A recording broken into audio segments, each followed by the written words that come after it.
They collapsed, making these huge noises as they came down.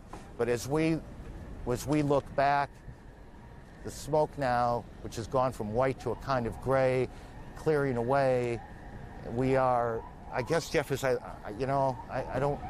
want to know what's behind the smoke, but I have the worst feeling is that very little. And the fact is that we've already been hearing from even the fragmentary reports from people on the ground, stories beyond horror, people jumping out of windows because of the flames. The fact that this happened shortly before 9 and then the second hit shortly after 9 means that most of the people were either right in the vicinity or actually at their desks. So one doesn't want to be overly grim, but the fact is there were thousands of people were in these two buildings. And again, 50,000 people come to work in those buildings. Many thousands more pass through those buildings every day. There are retail shops on the lower floors of the Trade Center. It is where the PATH trains from New Jersey come in. Correct. The trains, the commuter trains coming from the other side of the river from New Jersey come in and drop off and pick up their passengers. So it is an extraordinarily busy area. It is also an area, for a number of reasons, rich in symbolism to this city and to the country. You can see from where we are the Statue of Liberty in New York Harbor in the scene. So that's what happened in New York. At about the same time, and again, I don't want to put times on much of this yet, after one of these hijacked planes hit the Trade Center in New York, events started to unfold in Washington. A plane hit the Pentagon. And then there was a major fire at the Pentagon, and the Pentagon has now been evacuated. The State Department has been evacuated. The president, who was in Florida, went before cameras to denounce, as you would expect, and as we would expect, this terrorist attack, promising to hunt down those responsible.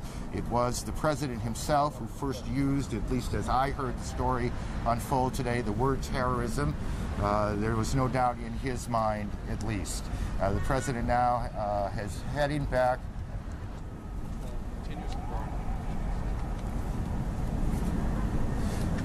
We are now getting a report from that American Airlines says that one of its flights, a flight from Boston to, I believe, Los Angeles, correct me guys if I'm wrong, is down, or at least they've lost contact with it. 81 people on board. This would be the second of American Airlines flights to have been involved, presumably, in this event. Another flight, this one from Dulles to Los Angeles, is down with 54 passengers on board. So again, so there are two American Airlines, one Dulles, Washington, D.C. to Los Angeles, the other Boston to Los Angeles. Both American Airlines planes reported by the airline to be down.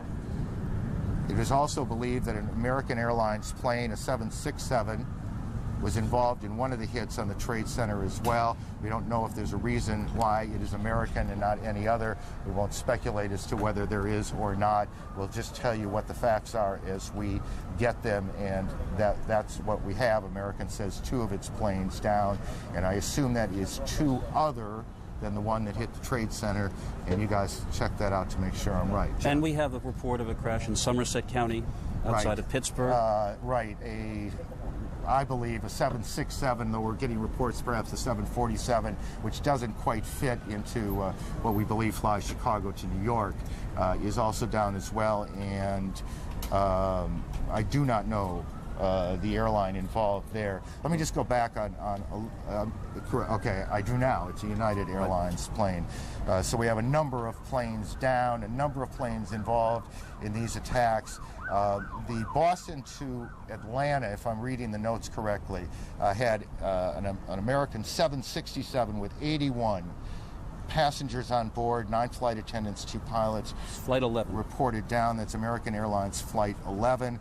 And American Airlines Flight 77, which is a 757 jetliner, Dulles Airport outside of Washington to Los Angeles International, with 58 passengers on board, 4 flight attendants, 2 pilots, also reported down. And then there is this United Airlines jet, which crashed about 80 miles to the southeast of Pittsburgh. We should also mention, I think, Aaron, that inevitably Some of these early fragmentary reports are going to be needing correction, and that will be done as soon as possible. We had a report of a second hijacked plane on the way to Washington. Capitol Police were reporting that there have been no signs of that plane. We simply, at this point in this awful story, have to just tell our viewers we will do everything we can to report this accurately. If fragmentary reports need amending or correcting, that will be done immediately. Again,